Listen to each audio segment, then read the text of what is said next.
Cette charte, pour vous, devrait être adoptée à quelle échéance cette année? Elle va être approuvée donc, avant juin. Enfin, le gouvernement a dit et insisté, on veut que tout soit approuvé avant le 30 juin. Voilà. Le décret qui tamponne et qui publie au journal officiel le travail fait. Il reste le second, avant le 30 juin. Il reste le second semestre pour que les communes... Et après, le second semestre, c'est la décision des communes sur le document qui est publié. Est-ce que j'y vais, est-ce que j'y vais pas?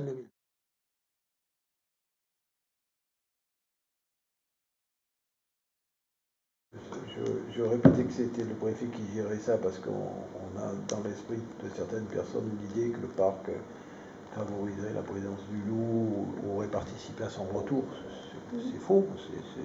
Voilà, le loup revient chez nous, il revient à côté du parc de la même façon. Et voilà, donc, dans ce que nous avons affiché ce matin au conseil d'administration, c'est cette crainte des administrateurs dans la formulation qu'on peut avoir dans la charte, la crainte justement qu'on puisse laisser penser que le parc accompagne le retour du loup, alors que le conseil d'administration, lui, va accompagner les éleveurs. Voilà. Donc, c'est différent. Hein. Voilà. Donc, ça, c'est... Alors après, je suis d'accord avec vous, on n'a rien réglé. Hein. Mais on peut se poser la question de est-ce qu'on laisse le loup s'installer sur le territoire? Est-ce qu'on laisse la population de loup se développer sur le territoire? On mentionne dans notre charte qu'on réclame des mesures spécifiques. Non, après, au début, on avait proposé des trucs très précis, que les tirs de défense puissent être autorisés dans le cœur. On proposait que le parc s'engage à bonifier financièrement toutes les aides pendant 15 ans pour aider les éleveurs à se protéger contre la prédation. Tout ça, sans contester, on a dit on ne va pas rentrer dans le détail pour un document à 15 ans. En plus, les gens ils ont interprété à l'envers. Donc, ouvrons le principe.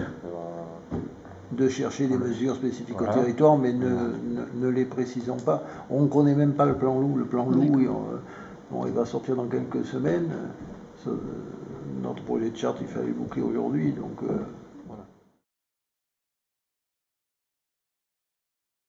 Il y a tout un pan dans la charte de travaux agricoles qui seront plus soumis à autorisation. C'est une règle, les travaux courants, simple, les gens la connaissent, ou sont censés la connaître, et puis ils appliquent ou non. La plupart des labours, les clôtures. Les clôtures, pour la pose de clôture. Pas créer une piste, ça reste soumis à autorisation, mais réparer une piste, avant c'était soumis à autorisation. Maintenant ça l'est plus. Après il y a la mise en place des parcs de regroupement des troupeaux. Les parcs de regroupement des troupeaux. Je ne sais pas, qu'est-ce qu'on peut donner comme exemple? Le gyrobroyage, non?